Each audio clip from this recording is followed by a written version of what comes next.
وہ جو ہمارے اخراجات ہوتے ہیں اس کی دو قسمیں ہوتی ہیں. وہ جو گھر میں ہم استعمال کرتے ہیں، کبھی یہ کہ اصل مال خرچ نہیں ہوتا، صرف اس کا فائدہ خرچ ہوتا ہے. جیسے آپ کے گھر میں مثلا فریج ہے، جیسے آپ کے گھر میں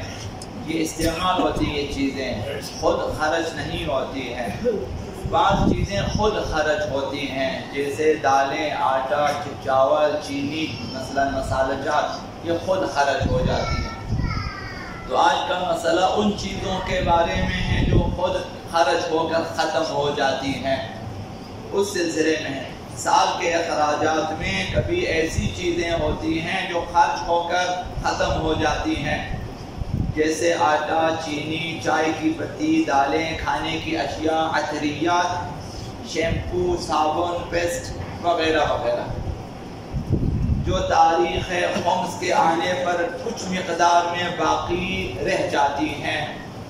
تھوڑا سا ٹوتھ پیسٹ ہے، تھوڑی سی چینی ہے، اور تھوڑی سی دالیں ہیں، اور تھوڑا سا آٹا ہے، یہ چیزیں بچ جاتی ہیں. اس کے سلسلے میں حضرت آیت اللہ سیستانی نے فرمایا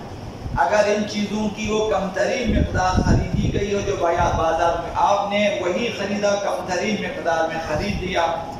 اور اب وہ چیزیں بچ گئی ہیں.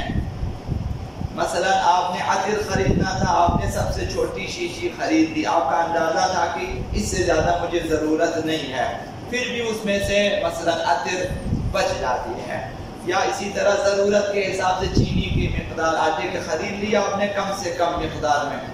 پھر بھی اس میں سے بچ گیا، تو ان پر خمس واجب نہیں ہے.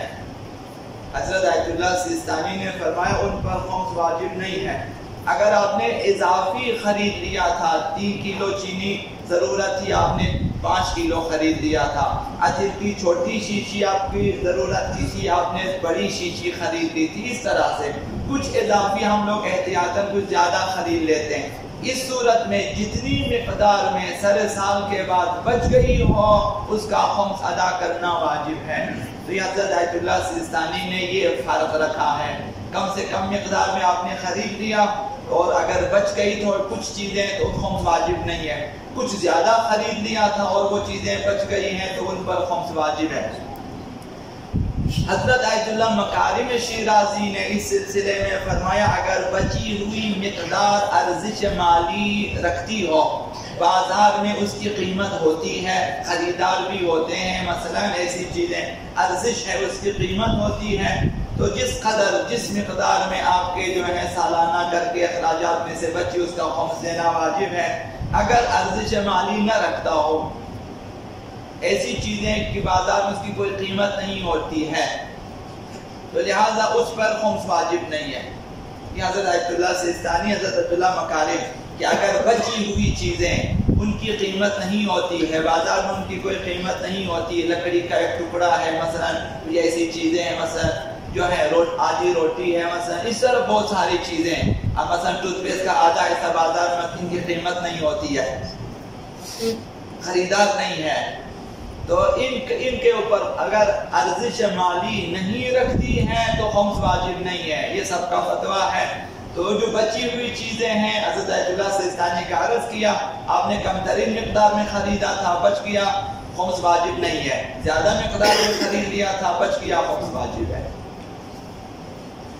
ایک حدیث مبارکہ آپ کی خدمت میں ہم عرض کریں گے، یہ داستان حدیثی ہے، داستان روائی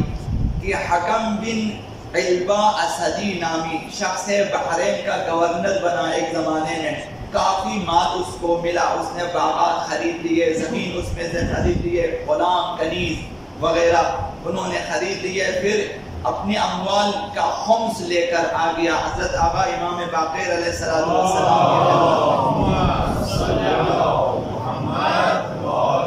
اپنے غلاموں کو، کنیزوں کو بھی لے کر آیا اور آ کر کہا کہ یہ جو ہیں یہ میرے غلام، میری کنیزیں، یہ میری بیویاں مثلا، یہ جنہیں میں نے خریدا ہے آپ نے لے کر آیا ان کا یہ اور ان کا خمس باقیت اشیاء کا. اب آپ کیا فرماتے ہیں ان کے بارے میں؟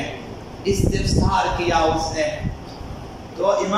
پانچویں امام نے فرمایا اما انہ کلہ لنا، یہ سب جو چیزیں تم نے خریدی ہیں اضافی، یہ سب ہماری ہے، سب سارا مال